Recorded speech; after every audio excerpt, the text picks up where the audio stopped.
Hola, buenas tardes a todos y todas. Bienvenidos a una edición más de Charlas de Astrobiología para Todos. Soy Patricia Núñez, presidenta de la Sociedad Mexicana de Astrobiología.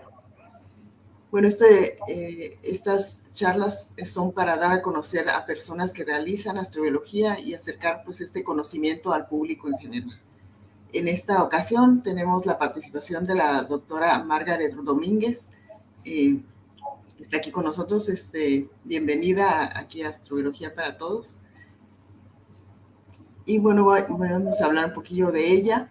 La doctora Margaret Domínguez es una ingeniera óptica y jefa adjunta de la rama de óptica en el Centro de Vuelo Espacial Goddard de la NASA. Obtuvo su licenciatura en física de la Universidad de las Américas en Puebla, México, y su maestría y doctorado en ciencias ópticas en la Universidad de Arizona. Margaret ha llevado a cabo diseños ópticos, alineaciones y metrología en el equipo de soporte en tierra del telescopio espacial James Webb.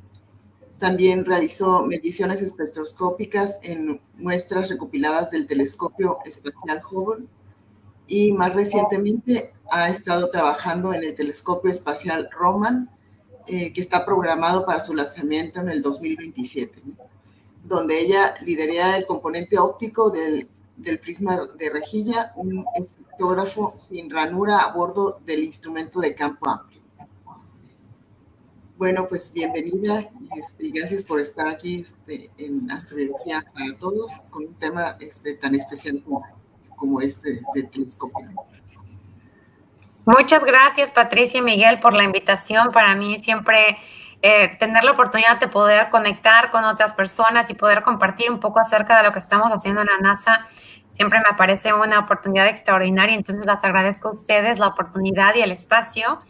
Y bueno, quiero antes de empezar con mis diapositivas, nada más quiero comentar que no es exactamente en astrobiología, ciertamente lo que hacemos en la NASA. Esta es una de las componentes en las que nos enfocamos y el tipo de investigación.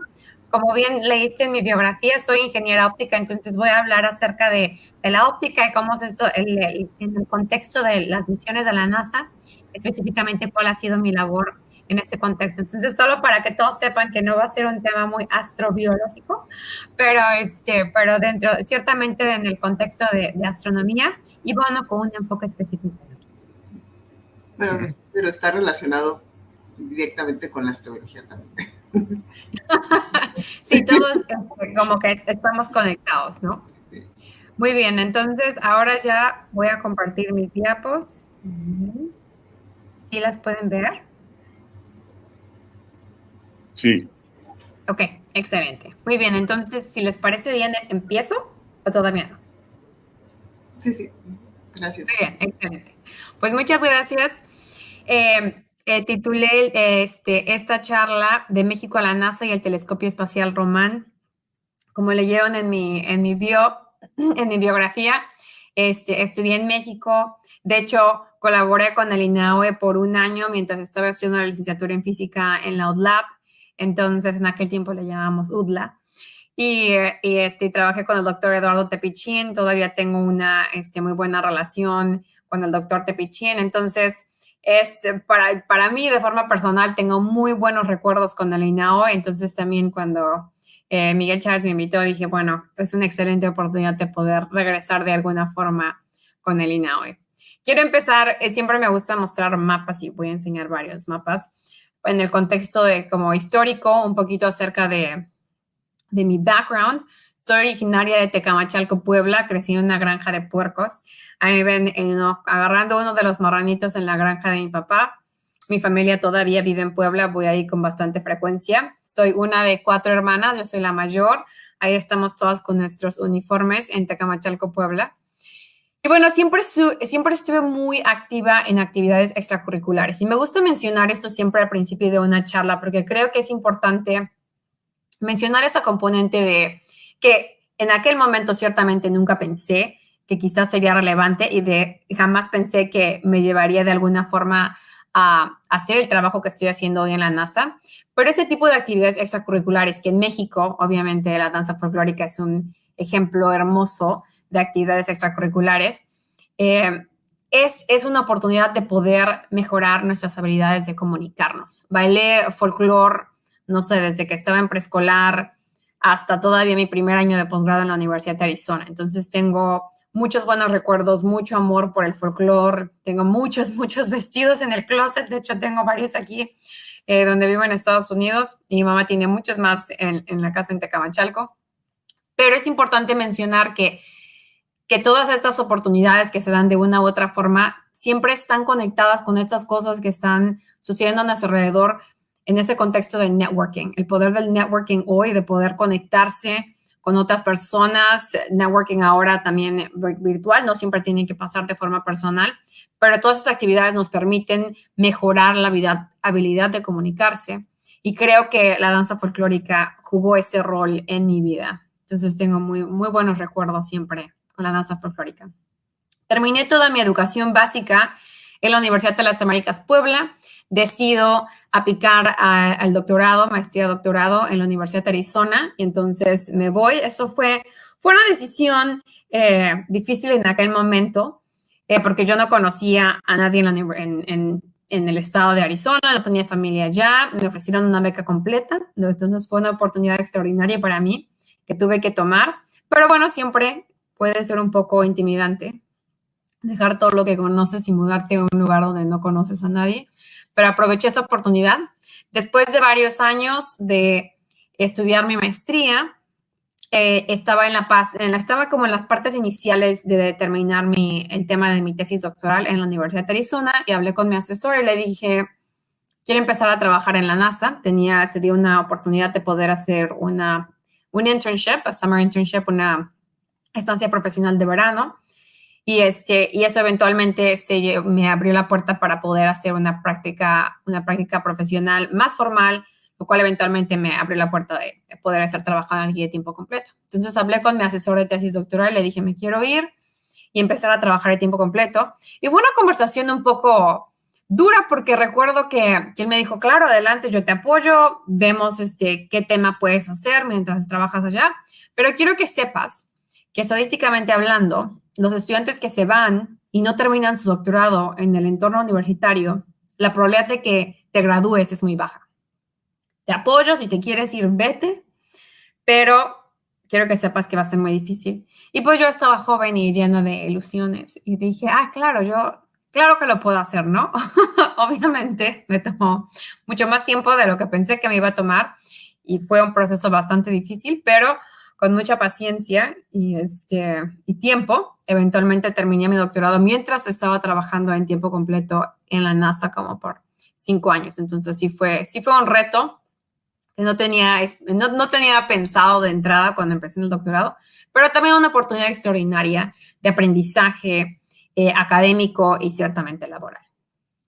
Dentro de la NASA tengo mi rol de divulgadora, los gringos dicen I wear 2 hats. Tengo mi rol de divulgadora, es el rol que estoy haciendo ahora con ustedes, y mi rol de ingeniera, que obviamente son las cosas bonitas que hago en la NASA, pero las cosas bonitas también son divulgación. He tenido la fortuna de viajar a diferentes lugares, me gusta mucho viajar, me han podido invitar a dar charlas TED.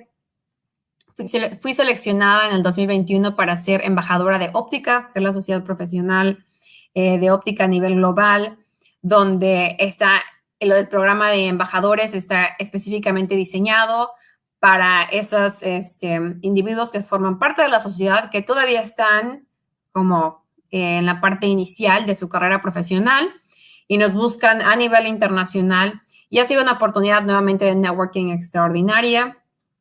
Pude ir hace unos años a Perú, pude ir a España, me invitaron en diciembre del año pasado, me invitaron en Puebla, el Hospital Ángeles, a dar una charla en el contexto del congreso de cirujanos que tenían su congreso en el Hospital Ángeles. Entonces hablé acerca de el impacto que tienen la NASA en la medicina, ¿no? Pues ahí del quirófano al espacio, porque realmente no nos damos cuenta, y eso es lo que yo no sabía y que he aprendido con mi tiempo en la NASA, no nos damos cuenta qué tanto todos los avances que tiene la NASA nos afectan a todos los humanos que formamos parte de nuestro planeta. Hay como quizás como cosas obvias, ¿no? Como satélites que se dedican a monitorear el clima. Es como, ok, sé que yo puedo checar el clima en mi celular porque están esos satélites aquí y parte son proyectos que trabaja la NASA.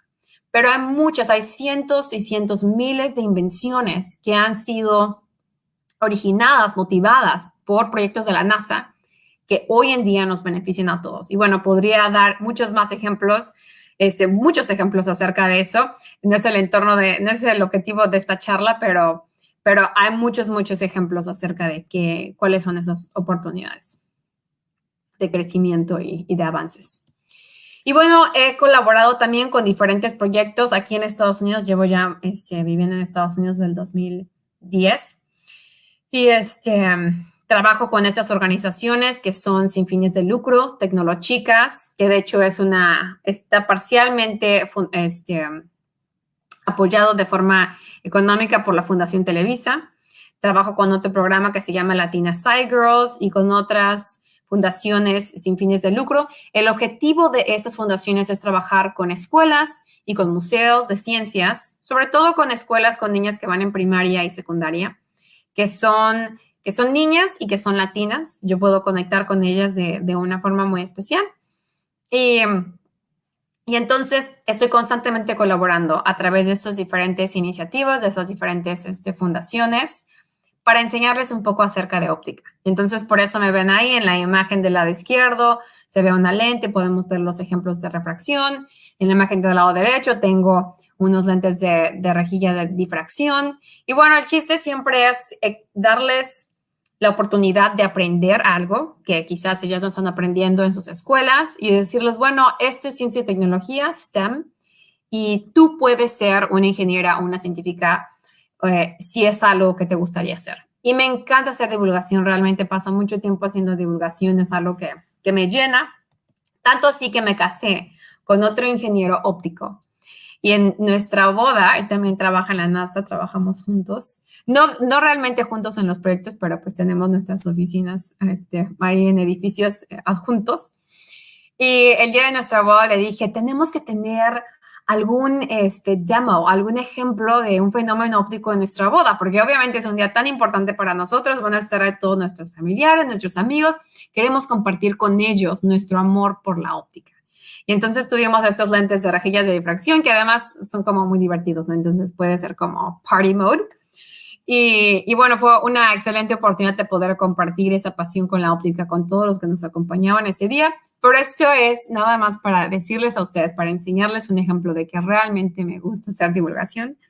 Por eso estoy aquí hablando con ustedes hoy, porque creo que es algo extraordinario y que, bueno, además el mundo de la óptica es muy bonito y, bueno, hay que compartirlo con todos. Muy bien, hablemos ahora de cosas un poco más serias. Y hablemos ahora, ya cambio mi rol de ingeniera óptica. Entonces, en los próximos minutos quiero hablarles un poco acerca del telescopio en el que estoy trabajando ahora, que es el Telescopio Espacial Román. Voy a hablar acerca de los objetivos científicos de ese telescopio, los diferentes instrumentos a bordo del telescopio. Voy a hablar un poco acerca de el componente que desarrollé como parte de mi tesis doctoral, que se llama GRISM. Y bueno, voy a hablar un poco acerca de cuál fue mi labor desarrollando el GRISM y una pequeña conclusión al respecto de este telescopio. Para darles el contexto importante de estas diferentes misiones en las que trabajamos en la NASA, quiero primero decirles o pasar unos minutos explicándoles de qué se trata la encuesta decadal, el Decadal Survey. Este es un esfuerzo que hace el gobierno americano y que lo funda el Congreso.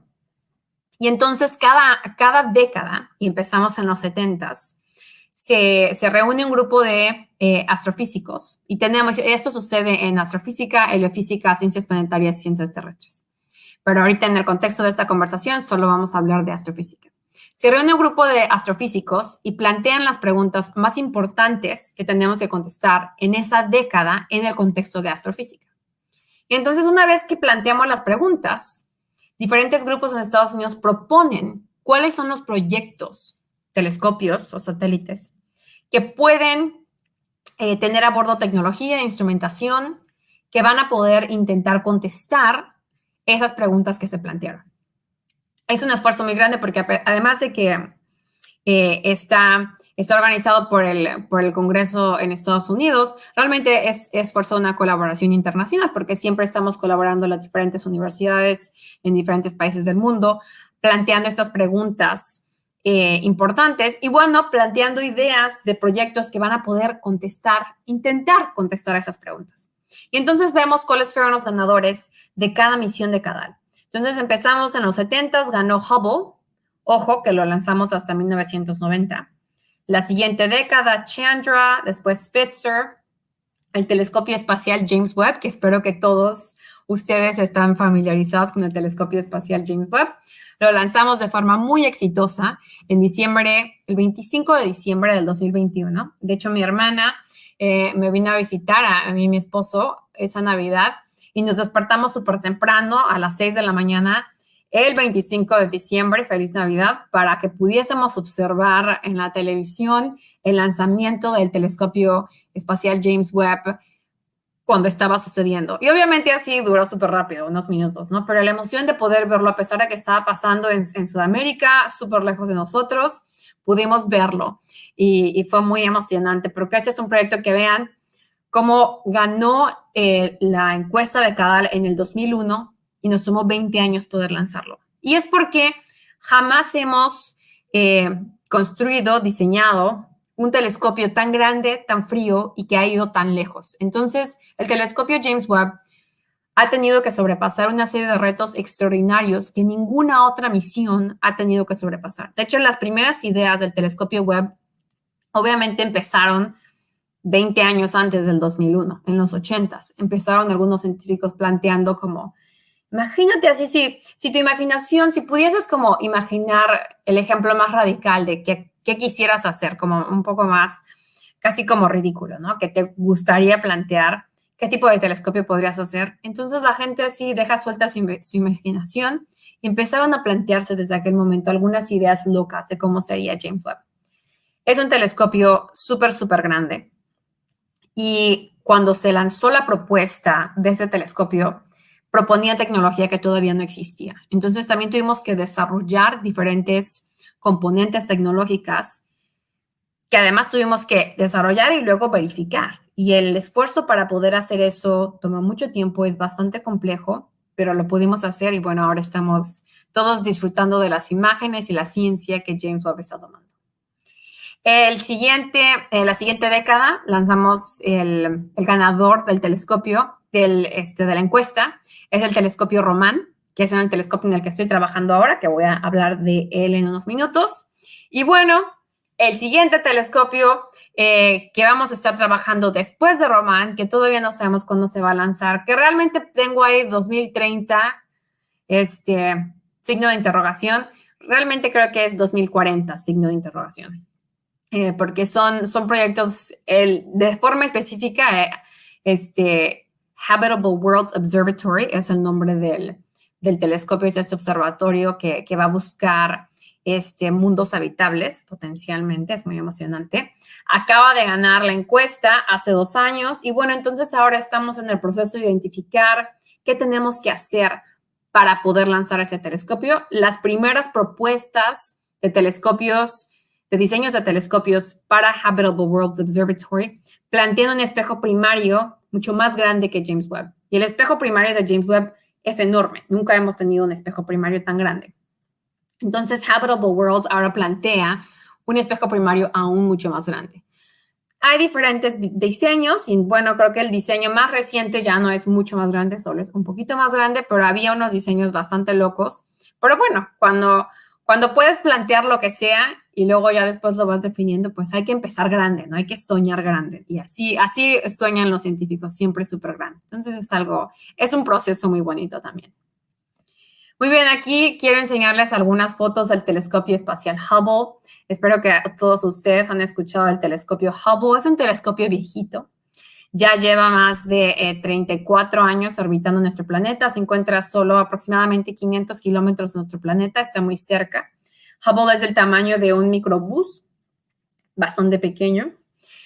Bastante grande, ¿no? Para como seres humanos, pero como un tamaño como normal en términos de telescopios espaciales.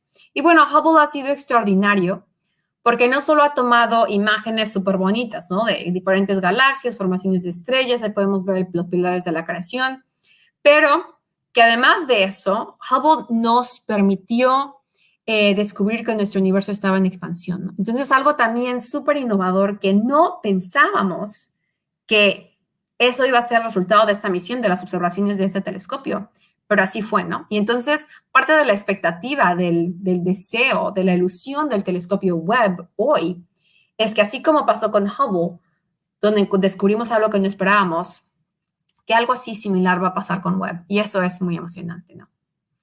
Muy bien, ahora hablemos unos minutos del telescopio espacial Webb. Les comenté que el espejo primario es súper grande, 6.5 metros de diámetro, es 3 veces más grande que el del espejo primario del telescopio Hubble. Les comenté que lo lanzamos en el 2021, diseñado inicialmente a tener una vida de 5 años. La razón por la que tiene una vida tan corta, tenemos muchas componentes muy delicadas que tienen que trabajar muy bien. Tenemos hoy por hoy, tenemos muy claro que realmente ese telescopio va a durar cerca de 10 años. Y bueno, dependiendo cómo funcionen todas las componentes, es posible que pudiese durar más. Si no lo han visto, los invito a que vean el documental en Netflix del telescopio Webb. Es algo súper padre. Si ven ese telescopio, si ven ese documental, van a poder ver el centro de la NASA donde yo trabajo. Tenemos muchos centros de la NASA. Donde yo trabajo se encuentra en el estado de Maryland y se llama Goddard. Y mucho del trabajo que llevamos a cabo en términos de construcción y diseño óptico se llevaron a cabo en Goddard. Hay 4 instrumentos a bordo del telescopio Webb que se encuentran detrás del espejo primario de ese hermoso espejo dorado de los 18 segmentos, y tenemos diferentes cámaras, diferentes espectrógrafos. Últimamente, el telescopio Webb es un observatorio infrarrojo, es un telescopio que va a tomar imágenes en el infrarrojo porque esos son los detectores. Entonces, todos los instrumentos a bordo de ese telescopio van a ser instrumentos que van a ser operacionales en el espectro infrarrojo. Espero que ustedes hayan visto ya algunos de los ejemplos de las primeras imágenes que tomó Webb. Pudimos ver esta imagen de Deep Field, donde podemos ver miles de galaxias. Jamás hemos podido ver antes en la historia de la humanidad imágenes como las que tomó Webb. Parte de la razón por la que eso es posible es porque el tamaño del espejo primario determina la resolución, el número de píxeles que nosotros podemos ver en una imagen. Nunca habíamos tenido un telescopio con un espejo primario tan grande. Y entonces, ahora con un espejo primario enorme, vamos a poder tener una mayor resolución en las imágenes que estamos tomando. Y por eso podemos ver ese detalle tan pequeño que jamás pudimos ver antes. Podemos ver formación de estrellas en otras galaxias, podemos ver esa parte central con ese detalle. Nuevamente, esa alta resolución que podemos ver, jamás lo habíamos podido ver antes. Nuevamente quiero recordarles que yo no soy astrónoma ni astrofísica, soy ingeniera óptica, entonces parte del detalle que yo conozco a nivel de todas estas imágenes, yo estoy así enamorada de las imágenes sin conocer todo el detalle técnico detrás de ellas, pero que han sido, o sea, además de toda la ciencia que estamos aprendiendo de estas imágenes, simplemente son muy, muy bonitas. Esta es una de mis imágenes favoritas. De hecho, esta imagen es la compilación de 1000 imágenes que tuvo que tomar James Webb. Y que vemos aquí, le llamamos el quinteto de Stefan, porque podemos ver 5 diferentes galaxias aquí, algunas spiraling, una alrededor de la otra, pero nuevamente, muy alta resolución. Y recuerden que este es el conjunto de cientos de imágenes juntas que tomó James Webb. Entonces, también nos tomó un poco de tiempo construir esta imagen, pero totalmente valió la pena. Podemos ver aquí nuevamente formaciones de estrellas con un detalle que jamás pudimos ver antes y que, bueno, que además podemos comparar con el telescopio Hubble, que es un telescopio ultravioleta. Muy bien, ahora cambiemos de tema un poco y hablemos del telescopio espacial Roman. Que bueno, es un telescopio muy similar al telescopio Hubble. en términos de espacio. De hecho, es algo muy padre porque en la NASA siempre que mandamos algo al espacio, siempre que construimos cualquier cosa, hacemos partes extra, ¿no? Por si algo pasa, o sea, construyes el telescopio, siempre tenemos componentes extras por si acaso. Y entonces, cuando construimos el telescopio Hubble, tuvimos espejos primarios extra. Y entonces decidimos, cuando ganamos la propuesta del telescopio Roman, en la década del 2010, que íbamos a reutilizar uno de los espejos extra de Hubble para que se fuera el espejo primario del telescopio Roman. Entonces, qué extraordinario que una misión de hace 34 años pudimos reutilizar uno de los espejos primarios extra para esta misión ahora. O sea, también es algo súper padre, enseñando cómo todas estas misiones de una u otra forma están conectadas. Algo también súper especial del telescopio espacial Roman es que por primera vez en la historia de la NASA decidimos ponerle el nombre de un telescopio en honor a la mujer astrónoma Nancy Grace Roman. Ella fue la primera jefa científica astrónoma de la NASA. Su posición como tal no había existido antes que ella. Y todas las misiones que tenemos en la NASA siempre les ponemos el nombre, unos años antes de lanzarla, el nombre en honor a alguien. Hubble fue el nombre en honor a alguien. James Webb, estábamos honorando a un administrador de la NASA. Nancy Grace Roman fue esta astrónoma que trabajó en Hubble. De hecho, tiene una reputación de que ella fue la madre de Hubble, porque el rol que ella tuvo cuando estábamos preparándonos para lanzar Hubble fue fundamental para su lanzamiento. Entonces, aquí tenemos una hermosa foto de ella para recordarnos que bueno, siempre podemos recordar a personajes extraordinarios que formaron parte de nuestra historia. Y bueno, que ahora la vamos a recordar por siempre, ¿no? Entonces, algo súper bonito, nuevamente histórico, que la NASA jamás había hecho antes. Cabe la pena recalcar que todos estos nombramientos siempre son póstumos. Entonces, cada vez que le damos el nombre a alguien, esa persona ya lamentablemente ha fallecido. Ella falleció como 3 años antes de que le cambiáramos el nombre.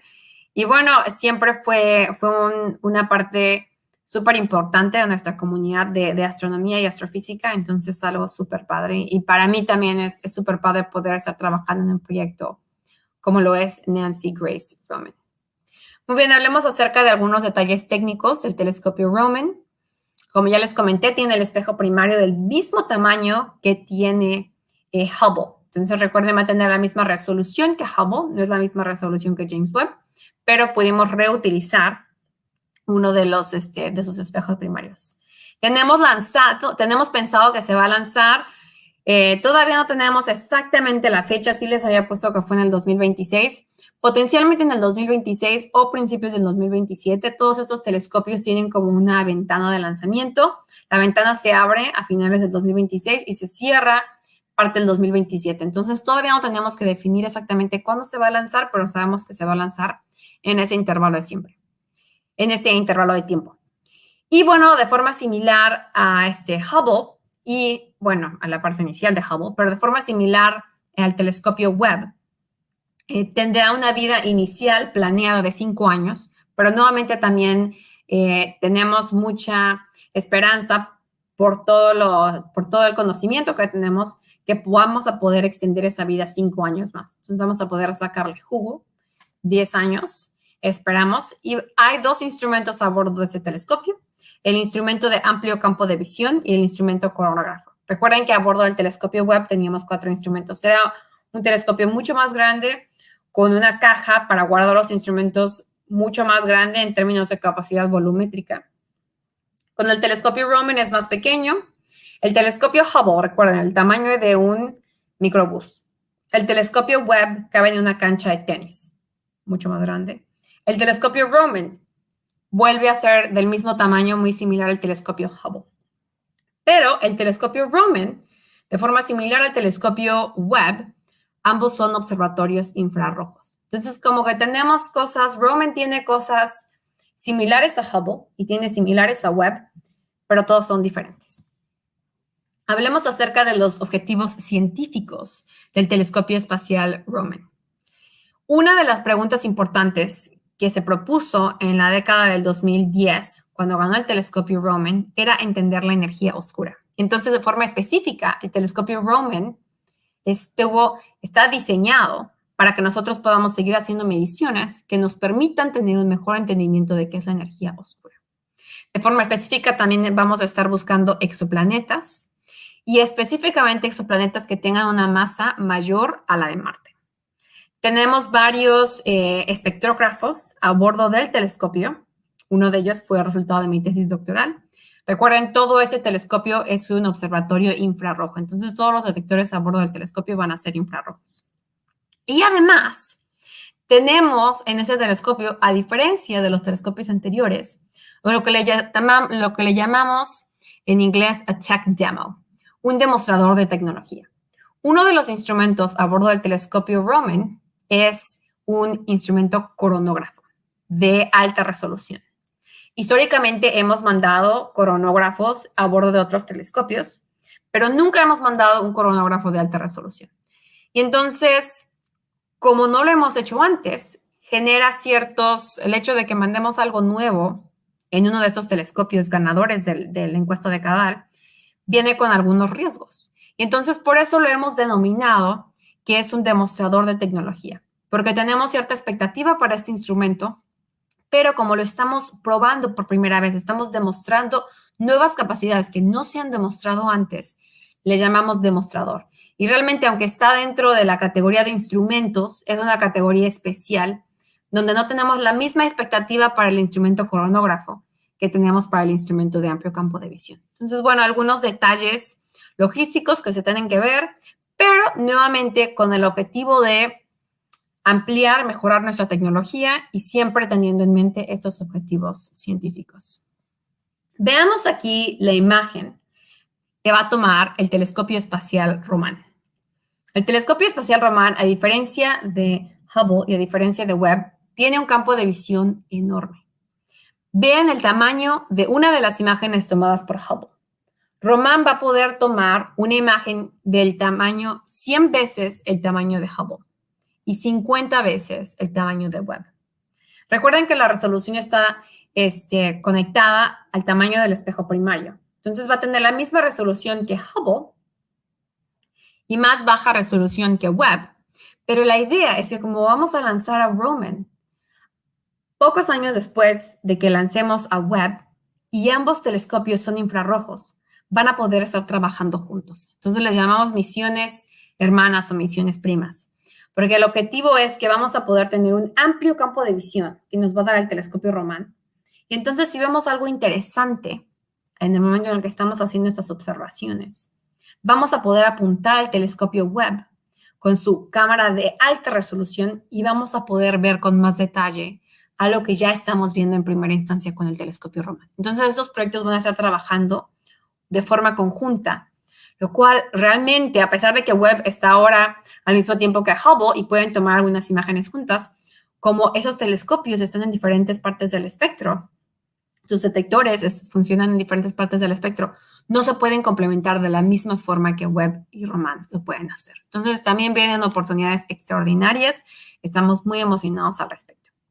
Pero sigamos hablando en el contexto del amplio campo de visión. Si, por ejemplo, fuésemos a tomar una imagen de la galaxia de Andrómeda, nos tomaría 400 imágenes con el telescopio Hubble, pero solo con Roman podríamos hacerlo en 2. Obviamente no tenemos, pueden ver ahí unos cachitos que quedan así en las esquinas, pero se dan a la idea de que el amplio campo de visión que tenemos ahora con Roman nos va a permitir poder tomar mediciones, observaciones, imágenes, mucho más rápido de lo que jamás lo hemos podido hacer antes.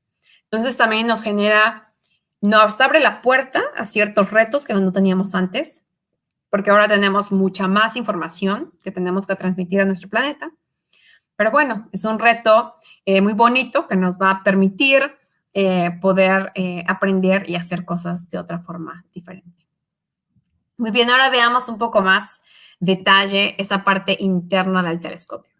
Ya les dije que tenemos el instrumento coronógrafo y el instrumento de amplio campo de visión. Aquí en la imagen del lado derecho pueden ver los instrumentos básicamente, imagínenselos como unos cajones, como que pueden insertar el cajón de los lados y Y recuerden, el instrumento cronógrafo es este tech demo, es esta tecnología que vamos a demostrar que pueda funcionar, pero realmente tenemos un alto nivel de confianza y mucha experiencia en todas las componentes a bordo del instrumento de amplio campo de visión.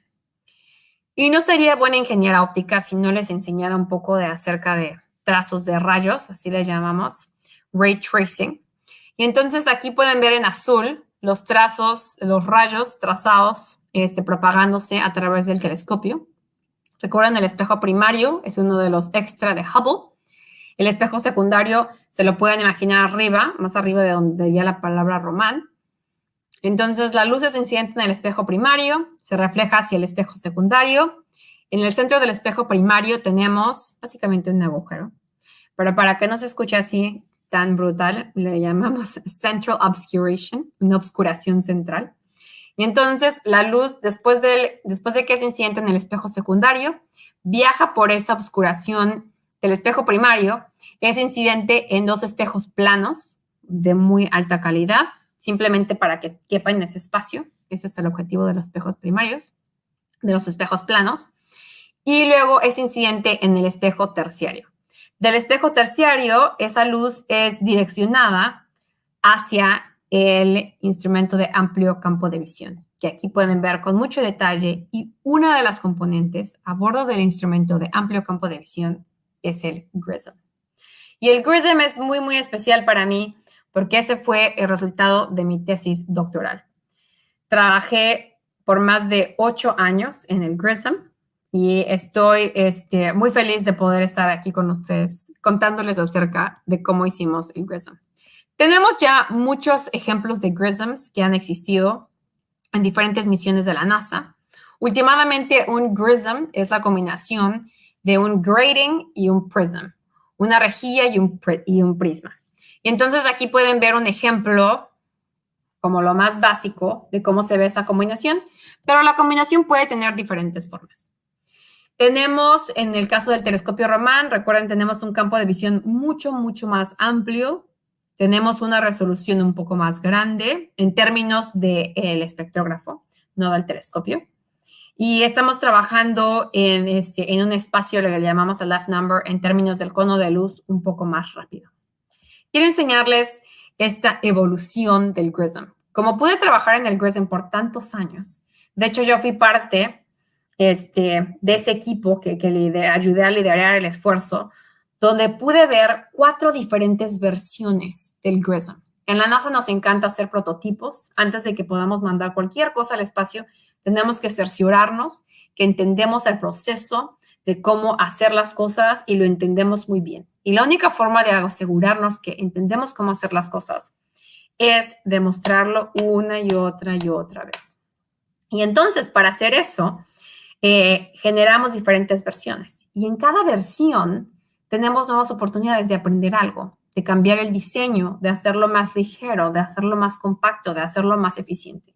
Y eso fue exactamente lo que hicimos. El prototipo tuvo 3 componentes, aprendimos diferentes cosas. Lo mejor que aprendimos se pasó a la siguiente evolución y a la siguiente evolución. Y eventualmente la evolución que le llamamos vuelo, el flight version, fue más pequeño, más compacto, más ligero, con las lecciones que aprendimos por 6 años de los otros prototipos previos. Y entonces, el día de hoy, a bordo del telescopio, existe este diseño que pueden ver aquí de lado, el diseño óptico y el diseño mecánico. En términos de las expectativas, los diferentes parámetros de las diferentes versiones del GRISM, recuerden que va a bordo de un telescopio infrarrojo. Entonces, la longitud de onda exactamente varió un poco en cada versión, pero siempre dentro de la componente infrarrojo. Recuerden que el GRISM es una combinación de rejilla con prisma. Entonces, esa rejilla, ese componente difractivo, cambió dependiendo de nuestro prototipo. Al final decidimos que solamente una componente, el elemento 1, iba a tener el componente difractivo, a diferencia de las versiones anteriores.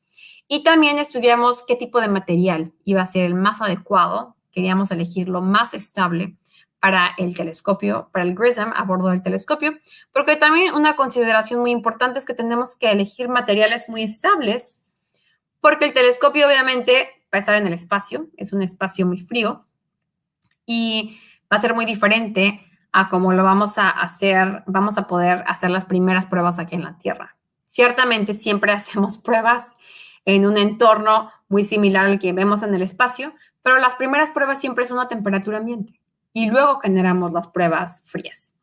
Entonces queríamos utilizar un material que fuera muy estable a temperatura ambiente y a temperaturas frías. Y Suprasil es un ejemplo perfecto de esto. Y bueno, también tenemos diferentes coatings, diferentes revestimientos en las lentes y también esas las cambiaron con la diferente evolución de las diferentes componentes del GRISM. Entonces veamos cada uno de los elementos individuales del GRISM. Vemos, ya les había dicho que el elemento 1 era la componente difractiva, pero recuerden, GRISM es difracción con grating and prism. Entonces, la componente difractiva y el prisma. Entonces, el elemento 2, a pesar de que no es un prisma así como radical, ¿no? Pero sí podemos ver esa componente prisma en el elemento 2. Y de hecho, el elemento 3 también tiene un poco de esa función porque no es simétrico. La parte superior es más delgada que la parte inferior. Ambos, elementos 2 y 3, es mucho más útil en el elemento 3. Así les llamamos element 1, 2 y 3. Pero aquí pueden ver algunos de los detalles más específicos de la versión final de nuestro GRISM de vuelo. Y de forma específica, mi tesis doctoral fue en metrología óptica. Entonces, básicamente, me tocó hacer la evaluación de todas las componentes individuales del GRISM. Aquí pueden ver cada una de las componentes mecánicas.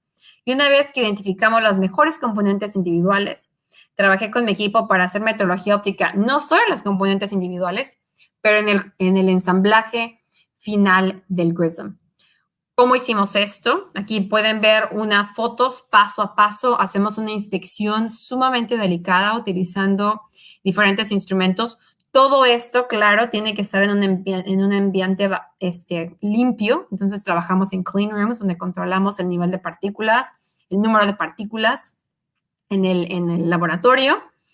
Y bueno, verificamos todos los requisitos con el telescopio.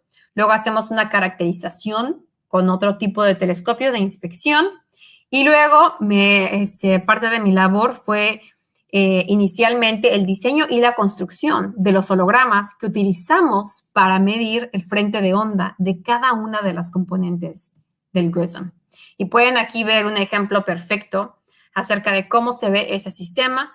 Vemos un interferómetro, que es un interferómetro infrarrojo, el holograma que nos permite generar ese frente de onda colimado, ese holograma que, como les comenté, en las primeras versiones del holograma lo diseñé y lo construí yo. En las últimas versiones, por cuestiones de tiempo, ya no me fue posible. Y últimamente el holograma está diseñado para que podamos compensar diferentes aberraciones en los componentes del GRISM. Y bueno, cuando vemos el resultado, el interferograma que pueden ver ahí mismo también en esta imagen, nos pudimos cerciorar que el frente de onda estaba bien y entonces seleccionamos las mejores componentes individuales para construir nuestra versión final del GRISM. ¿Cómo construimos el GRISM? Lentamente, paso a paso. Utilizamos un hexápodo y entonces le llamamos el grappler. Era una componente que estaba conectada al hexápodo y entonces de forma muy especial, observando 6 diferentes posición y ángulo, pudimos determinar que estaba en la posición correcta y en el ángulo correcto. Utilizamos diferentes telescopios de alineamiento para poder medir el ángulo. Aquí pueden ver diferentes espejos. Todo esto en el contexto de la metrología óptica, que es parte de mi tesis doctoral.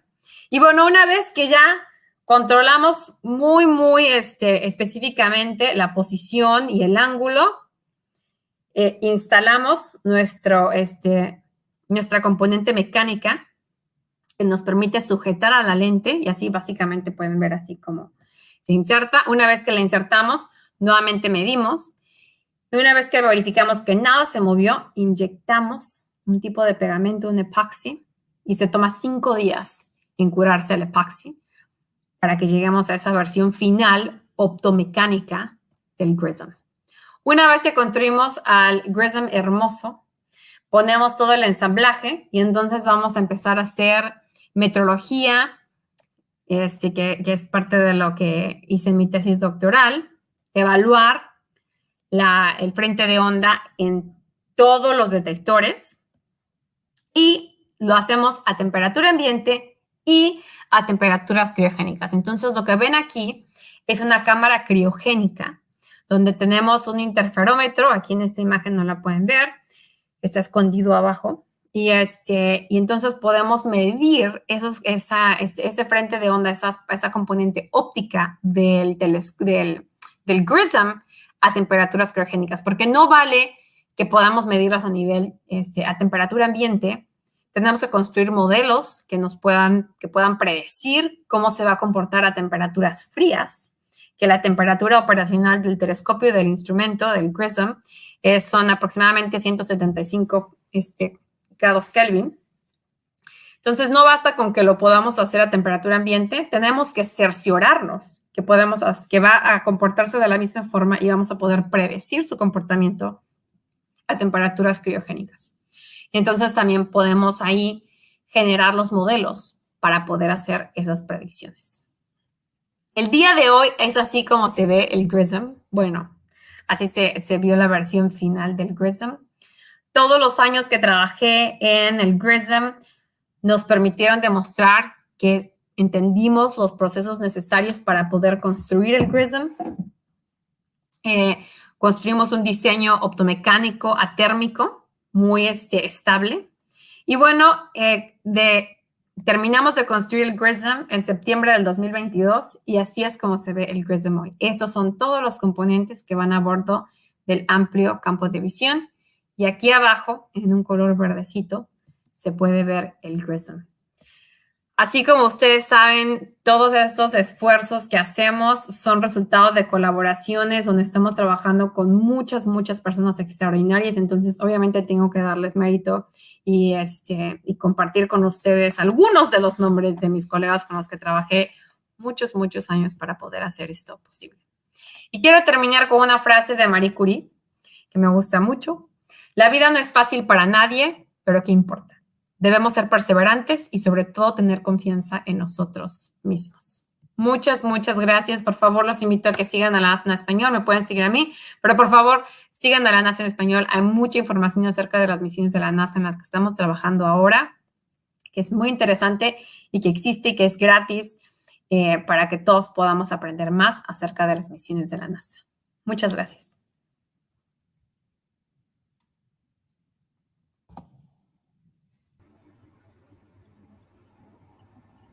Muchísimas gracias por tu charla, muy informativa y también muy un aspecto de divulgación también que nos contaste muy interesante, ¿no? Muchas gracias. También que seas parte de eso y que nos puedas explicar todo esto que es más complicado de ingeniería, pero lo explicaste así muy sencillo para todos, ¿no? Muchas gracias. Bueno, no sé si hay ya preguntas. Sí, bueno, yo igualmente te agradezco mucho, Margaret. La verdad es que es una charla muy motivacional porque es esencialmente una historia de éxito que te ha posicionado en la frontera, ¿no? de la tecnología para la ciencia. Bueno, entonces voy aquí a empezar a leer. Tenemos algunos comentarios y preguntas. Déjame ver, tenemos a David López y a Yair Ceja que dicen que bueno, te agradecen mucho la plática, ¿no? Oscar Rodríguez dice, cuando el telescopio se encuentre en el espacio, ¿se tiene un cronograma establecido para su uso y quiénes podrían utilizarlo? Excelente pregunta, Oscar. Claro que sí. Obviamente, cuando nosotros lanzamos un telescopio de esta magnitud al espacio, eso todo ya está planeado. De hecho, una de las cosas que no hablé de esto porque, bueno, podríamos hablar de esto por días y días y años, ¿no? Pero existe lo que le llamamos un programa de observación donde parte del tiempo que vamos a designar que se designó para Hubble, que se designó para Webb y que designamos para Roman, donde instituciones de todas partes del mundo proponen observaciones que les gustaría hacer a los telescopios. Y las mejores propuestas son seleccionadas y parte del tiempo de observación del telescopio está diseñado para esas propuestas que cualquier estudiante de diferentes partes del mundo pone su propuesta por parte de su universidad. Imagínate que tú en una universidad pequeña propones algo y que tu propuesta gana, entonces tú estás determinando en qué va a apuntar este telescopio enorme, carísimo, que tomó muchísimos años en construirse, ¿no? Entonces, sí, todo eso está súper bien establecido, contratamos a compañías contratistas, ellos manejan esos detalles, eso es algo que la NASA ya no hace, seguimos trabajando con ellos, pero contratamos a los expertos que están diseñados para monitorear esa acción una vez que ya lo lanzamos. Excelente pregunta. Bien, muchas gracias. Tenemos también los comentarios de Gia Pisa y Lorenzo Holguín, quienes te agradecen por la charla. Yalibet Loera dice, qué increíble. Efectivamente, un telescopio de esa naturaleza es increíble. Aquí hay una pregunta, dice, ¿cómo ayudan las lentes gravitacionales al campo de visión de los telescopios? Bueno, es una pregunta que, bueno, creo que seguro tú eres mucho más experto que yo para contestar eso, Miguel. No, bueno, lo que yo iba a comentar es que las lentes gravitacionales son un efecto físico cuando tienes una cierta cantidad de materia y pasa la luz ahí cerca, mientras que el campo de visión de los telescopios está dado esencialmente por el diámetro del telescopio y lo que se denomina la distancia focal, que esencialmente es qué tan cerca está el espejo secundario para ver si tienes un campote o un campito, ¿no? Por eso en algunos telescopios se conoce como reductor focal. Tienes un foco pequeño y se va a aumentar enormemente el campo de visión, pero no están correlacionados. ¿Ok? Bueno, y luego aquí, déjame ver, Roberto Vázquez Mesa hace un comentario grande, dice muchas gracias por su excelente y maravillosa charla. Felicidades por su carrera en la NASA y por mantener su relación con México. Acá en el Observatorio de San Pedro Mártir tenemos 2 espectrógrafos ópticos de rendija larga, uno de alta y otro de baja dispersión. ¿Cuál es la ventaja de usar el GRISM en lugar de usar una rendija o slit? Gracias. Muy buena pregunta, Roberto. Simplemente en la parte inicial del diseño, antes de que empecemos a construir cualquier cosa, hacemos lo que le llamamos trade studies. Y entonces identificamos cuáles son las diferentes versiones de diseños que pudiésemos construir para el GRISM. Basada en la experiencia que hemos tenido de otros GRISMs que han existido y que existen, así como bien mencionas, en telescopios terrestres y en telescopios espaciales, identificamos que los más estables eran aquellos que no tenían un slit. Le llamamos, el GRISM es a slitless spectrograph. Entonces, no tienen esas rendijas y determinamos que lo más estable en términos de diseño y en términos de experiencia que ya teníamos era utilizar un slitless spectrograph. Entonces, fue resultado de muchos otros estudios previos para que determinaran que eso era lo mejor, lo más adecuado. Y bueno, también hay ciertos riesgos, ¿no? Si no se ha hecho antes, ya les comentaba que el instrumento coronógrafo es un tech demo. Tenemos muchos riesgos con este nuevo instrumento. Entonces, no queríamos tomar nuevos riesgos que quizás no habíamos tomado antes con el instrumento de amplio campo de visión. Excelente observación y comentario. Muchas gracias, Roberto. Muchas gracias por la respuesta. Lorenzo Holguín Ruiz pregunta, ¿el GRISM va a producir espectros en todos los objetos del campo o tiene un campo reducido? ¿Y cuál sería la resolución de tales espectros? Era algo que había comentado en mis diapos y obviamente se me olvidan todos estos números. La resolución específica del GRISM que vamos a tener, R es igual a 700. como es parte del telescopio Roman, y Roman tiene un campo de visión muy amplio, el GRISM está diseñado para tener un campo de visión muy amplio también. Y de hecho fue una parte muy compleja al principio, y por eso cambiamos de versiones de diseño, de todas esas versiones que enseñé del GRISM, porque cada vez que cuando estás trabajando con estos diseños de un campo de visión grande, es complejo tener un espectro en términos de longitudes de onda amplio y tener un campo de visión grande. Siempre es como ese trade-off, ¿no? O sea, qué puedes tener y qué no puedes tener, que es razonable, ¿no? Entonces, el GRISM está diseñado para tener un campo de visión amplio, y también podemos cumplir con el requisito de tener esa longitud de onda que fuese igual o muy similar a la del telescopio. Muchas gracias. Muchas gracias. Una última pregunta que tenemos aquí de Yalibet Loera desde Facebook. Dice, ¿cómo aplicó para realizar su maestría en Estados Unidos? Muchas gracias, Yalibet. Pues apliqué directamente a la Universidad de Arizona. Hablaba ahora, de hecho, Miguel y yo pudimos conocernos hace ya como 4 semanas, ¿no? Miguel, nos conocimos en el contexto del primer foro aeroespacial mexicano, y era en la OPAEP, en Puebla. Y era parte de la conversación que teníamos. Hablaba con diferentes estudiantes, ciertamente, o sea, a través del CONACYT, es una de las formas que siempre me gusta hablar en este contexto para aplicar el posgrado. Existen diferentes centros extraordinarios en México, específicamente en óptica, obviamente el INAOE, el CIO, y bueno, muchos otros más, que ofrecen este tipo de oportunidades y estudios de posgrado para hacer cosas súper padres. Después de evaluar todas mis diferentes oportunidades, decidí aplicar directamente a la Universidad de Arizona, y bueno, eso ya fue hace 13 años en el pasado, pero hay muchas otras oportunidades, y bueno, todos tenemos que evaluar en qué etapa de nuestra vida estamos y qué nos gustaría explorar, y esa fue la decisión que tomé en ese tiempo. Gracias, Yalibet. Gracias.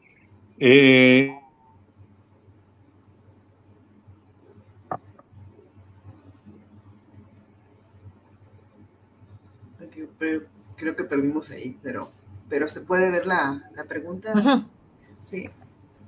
¿Sí la puedes ver o te Sí la veo. Hace varios años en JPL me mostraron un cronógrafo. Perdón, Miguel, sí. No, sigue, por favor. Me perdí un momento, entonces releo de nuevo. Hace varios años en el JPL me mostraron un cronógrafo para este telescopio, que era un módulo que se separaba. Años después lo cambiaron por un interferómetro que anula la componente estelar para ver los exoplanetas. ¿Sabes cuál fue la razón para cambiar de instrumento? Lamentablemente no. Parte de estos proyectos súper grandes requieren de colaboraciones, ¿no? Ciertamente el telescopio Webb fue resultado de una colaboración internacional. El telescopio Roman no es resultado de una colaboración internacional. No estamos trabajando con la Agencia Espacial Canadiense ni europea, pero es una colaboración nacional. Y entonces, al principio del proyecto se determinó que el instrumento de amplio campo de visión iba a ser construido en NASA Goddard, que es el centro de la NASA donde yo trabajo. Y se decidió que el instrumento coronógrafo iba a ser construido en JPL. Y entonces ellos han decidido todos esos detalles logísticos de por qué se han hecho cambios de decisiones, rediseños y tipos de materiales. Todos los detalles los ha visto JPL. Entonces, desafortunadamente, yo desconozco mucho del instrumento coronógrafo. Parece que tú conoces mucho más que yo en eso. Estoy segura que han tenido varias publicaciones donde se ven algunos de esos detalles. Pero muchas gracias por tu pregunta, Roberto. Bien, pues muchas gracias. No veo que haya más preguntas, así que me voy a permitir hacer yo un comentario muy rápido antes de ceder la palabra a Patty. Pude leer un poquito sobre el Nancy Grace Roman Space Telescope, y tiene un programa bastante interesante sobre exoplanetas. Y gracias al campote que hay, solo para ponerlo en perspectiva, se espera que cuando apuntes el centro de la galaxia, el telescopio va a ser capaz en un poco tiempo, mucho menor al tiempo que lleva desde el descubrimiento del primer exoplaneta alrededor de una estrella como nuestro Sol en 1995, se van a descubrir en pocos meses del orden de 100,000 nuevos exoplanetas. Y eso en pocos meses.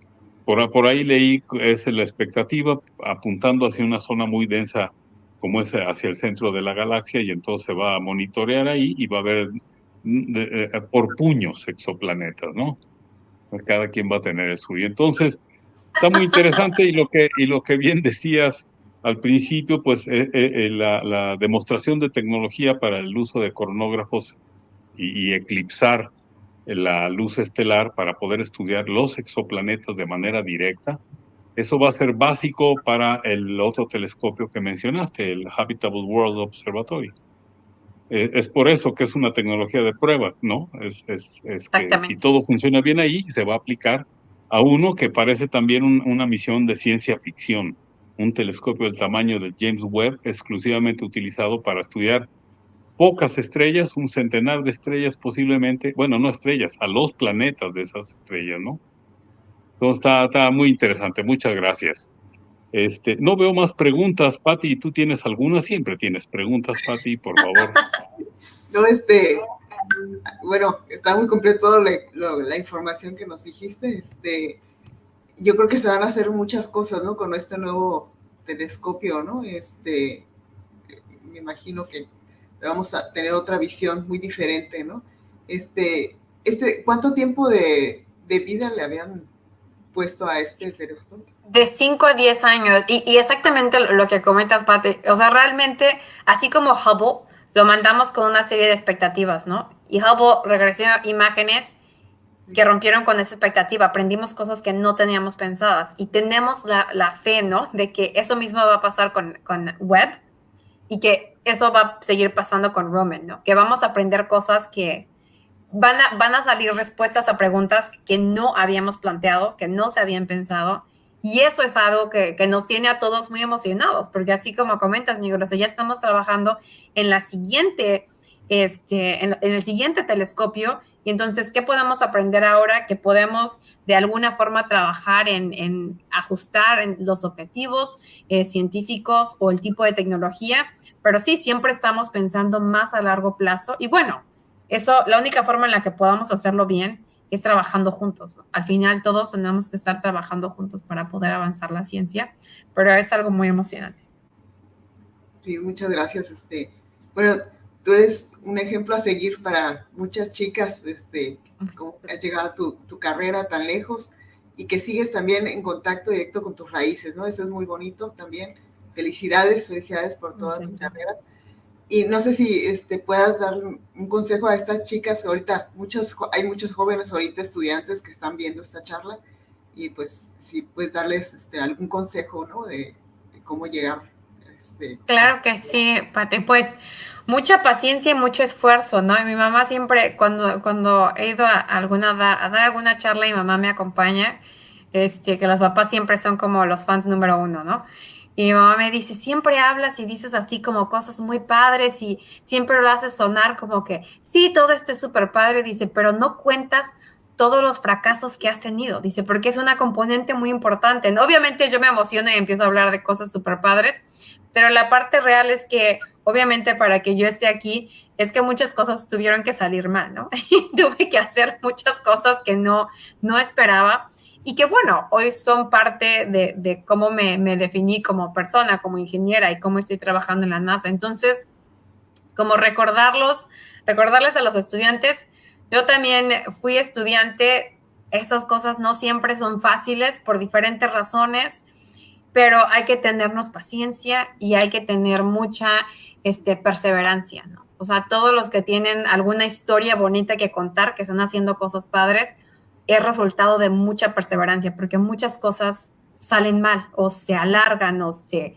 complican por diferentes razones, y hubiese sido muy fácil, estoy segura que ustedes, Miguel y Patricia, tienen historias también extraordinarias de cómo llegaron a hoy en lo que están haciendo ustedes, y el rol fundamental que jugaron todos los fracasos, ¿no? Para poder llegar ahí, que nos vamos ajustando, y entonces decir, está bien, o sea, eso es normal y hay que tenernos paciencia en ese proceso y seguir adelante. Y buscar, siempre me gusta hablar de recursos, buscar recursos. ¿Qué recursos necesitas para seguir adelante? Personas, familiares, becas, y a veces un poquito de tiempo para nosotros, ¿no? Para decir, ok, déjame pensar qué es lo que está pasando y cómo me voy a ajustar para dar el siguiente paso.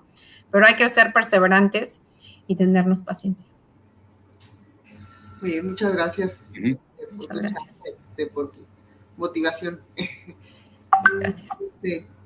Bueno, no sé si hay más preguntas que hayan salido, ¿no?